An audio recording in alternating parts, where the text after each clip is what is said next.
So you've heard the music, you know that something good is coming down the pike. And this something good started happening in 1987, which is just ridiculous how long I know our guest. I am so excited. I am excited to welcome my friend, one of the top salespeople I know on the planet, all around great guy, great connector, Gary Sarner. Welcome to the show. It's your chance to tell me something good. You know, today's actually special. I'm sure you saw the news that Moderna had over 94% efficacy with their vaccine. I did see that. Yes, sir. And to now have two over 90%, that's something really, really good when you consider what we've been through. Pretty amazing that how fast they did it too. I mean, when they write the history pages later on, you know, you're going to go, wow, man, it happened.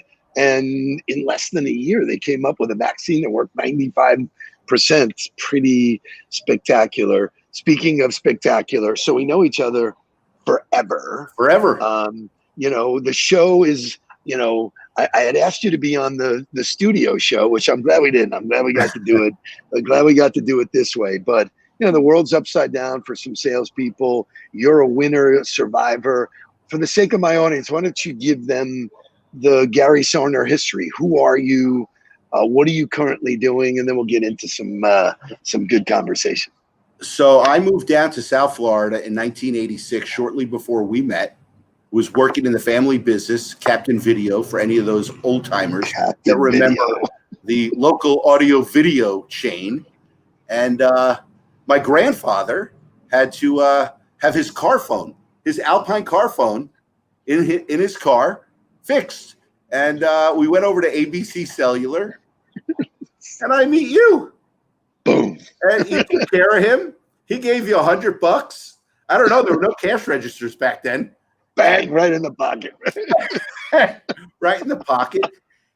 And soon after, my family sold the business, and I got into radio advertising, which is how the family built the business. And started at Y100 in 1987. Wow. And I have been a career radio guy for 33 and a half years now. And you are one of, if not the most successful radio guy I know. You've lived through different formats, different corporations. I mean, all the things that have transpired. So tell people, like, what's up with the radio business? You know, if you listen to people who don't know, they will go, oh, radio, I'm not in my car, I'm not driving. But the business has changed so much. So before, we'll ultimately get into some good stories, but what's happening in radio? You know, it's interesting. If you ask somebody, what's your favorite radio station? Oh, I don't listen to the radio.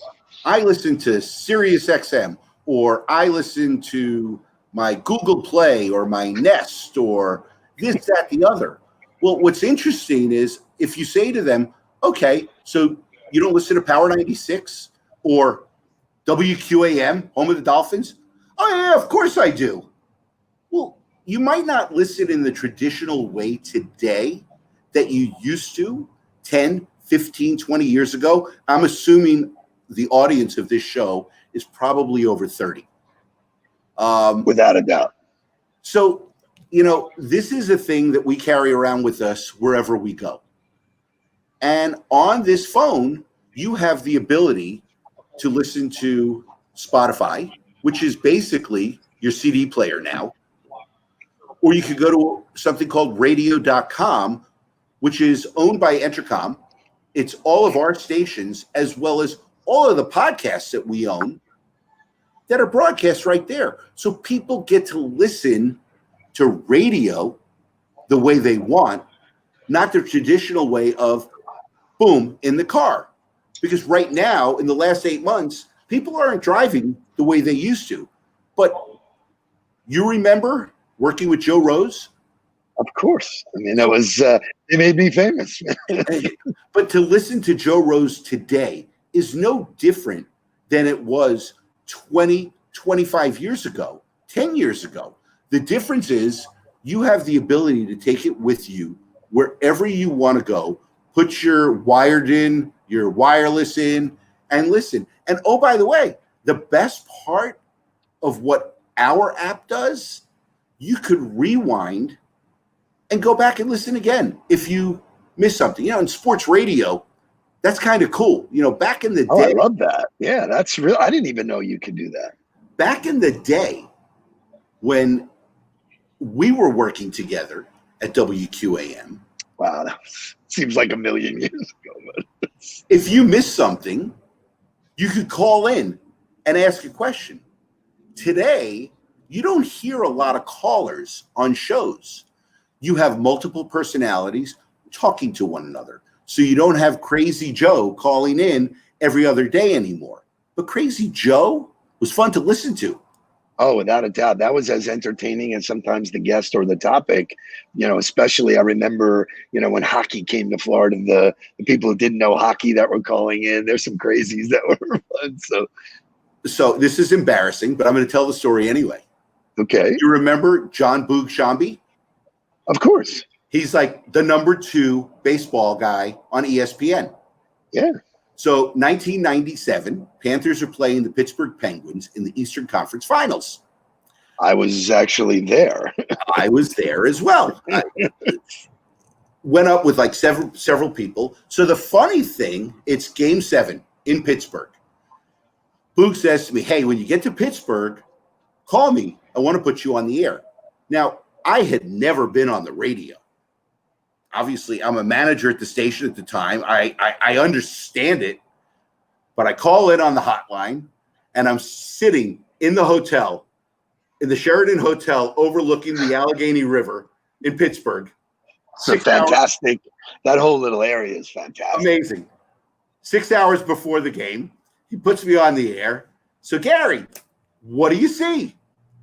I said, well, I'm looking out the window. I see a bunch of beautiful pine trees and the river. And he's like, I don't know how you became the sales manager here, but I'm curious what you think about the game tonight since you're in Pittsburgh. Oh, okay. That. I get that. Oh, sure, we'll talk about the game. But I took the question as literal. What do you think? Not understanding that I'm now part of that theater of the mind, which is all that radio is. Radio brings you back to a special time in your life. One of my favorite questions to ask people who are our age, a little younger. Do you remember your first kiss? I actually do. Wow. No one's asked me that, but I actually do. I remember the girl's name too. Were you in the car when that first kiss happened? I was not. Was the radio on or music on? Music was on. What song I think was it probably was radio. I don't remember. I mean, I remember playing Spin the Bottle, like when I was like 13 or 14, and it was my first kiss, so but I'm sure there was music playing, and I'm pretty sure it was probably radio. So let me rephrase the question. The first memorable kiss. Oh yeah. Okay. And you were in the car. Definitely in the car. That you remember from that? Yeah, you know what? I do. I remember it was Fleetwood Mac, Rumors. I mean, Rumors. it was Rumors. It was Rumor. The Go Your that whole album, Dreams, was like really, really hot. I was 16 and I just got in the car, man.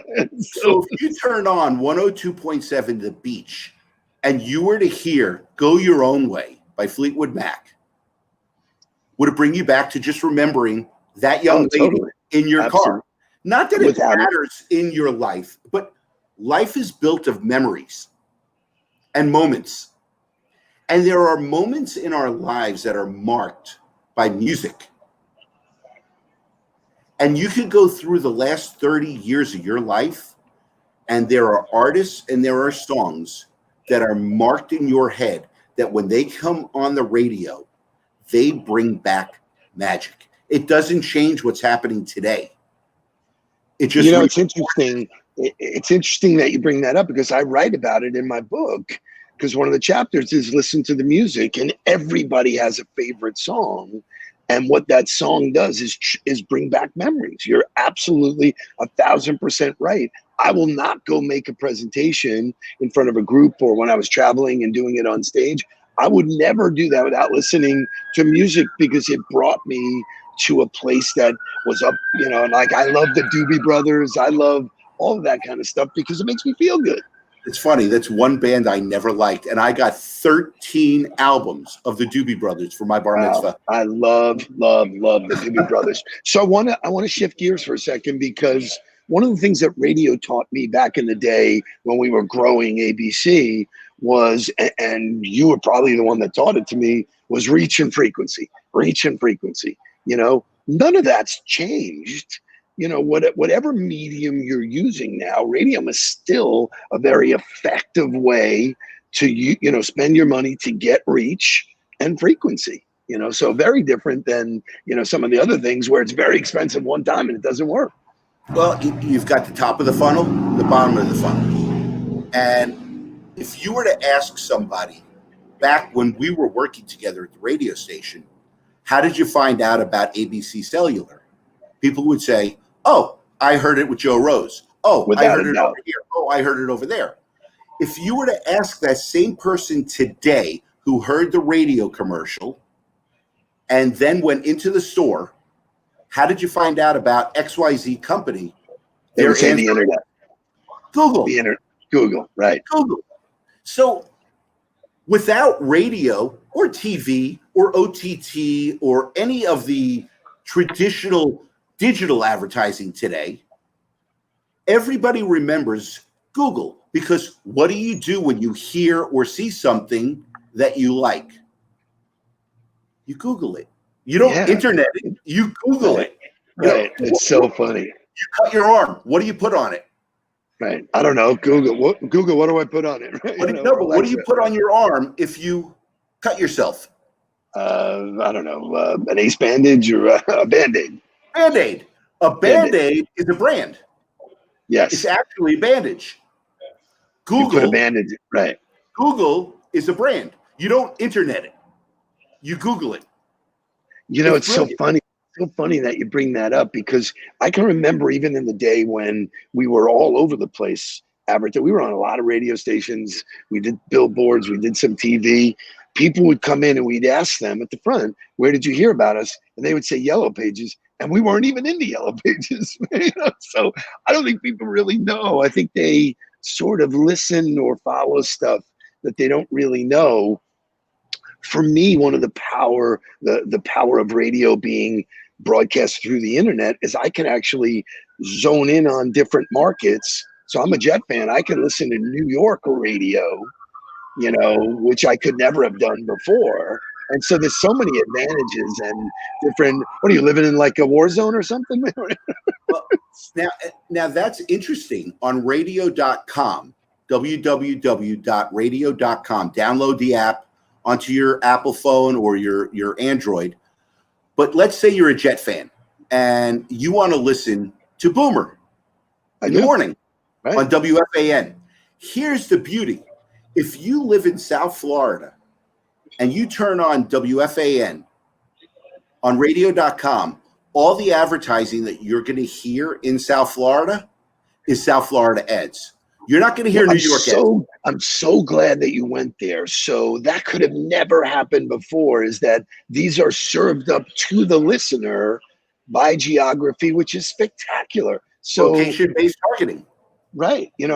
Listen, I remember when I was working with your Mark and the Panthers, the game, Detroit, New York, Boston, when those teams came in, those were the highest, those are the ones where tickets were, we were figuring out how could we market to people who lived here, but were really rooting for the Rangers. This is your way to do it. Right. It's absolutely incredible what technology has done and how it's helping us grow our business, because people are not listening on the car radio because you've got 20% less cars on the road. You being the ultimate sales doer, you're on the road all the time, but not anymore. Not anymore. How many places have you flown to in the last 8 months?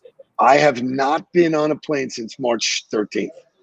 So I have not been in a plane, been in an airport. I have stayed in a hotel sporadically, but locally. Hard Rock, which we both love. That's still, a special, and living in Palm Beach, that's a nice little getaway. But to your point, my traffic pattern has changed, but my listening really hasn't, so, Speaking of Palm Beach, I will be in Palm Beach December 4th through the 6th. So well, we will definitely make sure to see each other. The ladies, I'm staying at the Breakers. Oh, that'd be great. My balcony looks at the Breakers, so and we're going to have drinks or dinner. So we are having drinks or dinner. I want to switch gears and ask you, because literally, and I mean this with the utmost respect, you're one of the most successful guys I know in the space. You've lived through, and I said this at the top, you lived through different management, you've lived through different changes. You've always been a winner. March 13th happens. The whole world takes a shit. Nobody knows what to do. I want to know what Gary Sarner did. Like when, oh my God, the world, Chicken Little, the world is ending. What were your keys to success to get through the pandemic? So what's true in most sales is 80% of your income comes from 20% of your clients. Awesome, dude. So what do you do first? You look at your book of business, and I don't care what business you're in, whatever you sell, there's a top and there's a bottom, and each one is important. But who do you call first? You start at the top. You make that call. You've got to make sure that there's comfort and trust in the relationship and how you're going to move forward. And, I happen to be very fortunate. I work with the best law firm in South Florida, Anajar and Levine, who he was watching what's going on with the courthouses. March 13th, my birthday, I was at the Hard Rock and my phone rings because I'm hanging out with friends from Atlanta and down here. We're just having a good time. And Mark says to me, he says, oh boy, courthouse is just shut. We've got to figure it out and fast. I said, okay, first, let's take a deep breath. We've got no control of this. Your marketing campaign is working and has been working. We're going to see a shift. Let's get together. I'll come tomorrow. I'll come on Monday, whenever you want, but we'll come up with a plan that's going to make sense for you. And from there, I went and got out of my vacation mode, out of my party mode, no more scotch. And for the next 2 hours, I made phone calls and I spoke to each and every one of my clients. And the funniest, the Hard Rock is one of, if it's not my favorite client, it's my second favorite client. That's a good client to have, man. There's from Bo Guidry to Palma to everybody that I've worked with over the last 8 years at the Hard Rock. I was there. I pivoted out of the bar and went into their offices in shorts and a t-shirt and just had a chat and we talked. Just be there, right? I love it. And the idea what to do doesn't happen at the moment, because when you do something spur of the moment, you're generally not going to be successful. Another nugget. That's a great nugget, because I call it speed kills. Just relax, pump the brakes, get a feeling. So I think you're spot on. And the shame of it is, what do businesses want right now? Speed. And that's where you lose, because if you go and find a client, and doesn't matter what business you're in outside of retail, you're not trying to sell it once. You want somebody to be with you long term. You're building a relationship based upon trust and knowledge. But without the trust, nobody cares or gives a shit, excuse my French, about your knowledge. It's the sales show, man. We get it. But you know what? You zero in, and I tell people, listen, success leaves clues. We know each other all these years. So do your clients. You bang someone on the head one time, they're gone forever. You don't get a second at that. You've done this for so long with such good people. Mark Andijar could pick anybody to do. He chose you because of trust.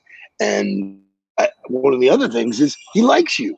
He likes hanging out with you. We've had a couple of great times going to Heat games and, and stuff like that. So in the final minutes, I want, if people are curious, how do people get in touch with you? Number one, and what kind of questions can you help them answer? Because people are confused, not getting the right answers. Take us away with that. First, you can reach me on my cell phone 24/7. I learned that I from know Jordan that. Zimmerman. My cell phone is 954-560-6371. Good for you. Good for you. 560. I've been there since 93. 560 WQAM, home of the Dolphins, home of the Panthers, home of the Queens. Also, Gary.Sarner, SARNER at Entercom.com. But the key to what needs to be done now, we all have pain. What is that pain? And how do you find a way around that pain? And the one thing that I learned many, many years ago about marketing is an investment in yourself. It is not an investment in buying something. You're investing in what you believe in. You're putting your balls on the table to drive business into something that you put your hard-earned money into. Well, if you don't believe in yourself, I can't help you. I promise you, people will react, whether it's online, over the phone, or walking into your business. And all of it can be tracked down. All of it. That's the best part. No more guessing. Accountability for everything. Doesn't matter what you're buying to drive that traffic. Anybody who sells it to you has the ability to show you where these people came from. We just happen to do it better than everyone else. You're awesome. You are awesome, dude. There's no reason why. I mean, there's no surprise that you're successful. I'm so glad we caught up, and I will see you when you come to Palm Beach. I cannot wait to spend time with you, share a scotch, hang with your lady and my lady. Thank you for sharing something good today. You are a solid human, and I'm proud that you're my friend. I'm proud that you're my friend. I miss you, and I can't wait to see you. Thank you for inviting me. You're the best, man. I'll see you soon. Be good, guys. See you.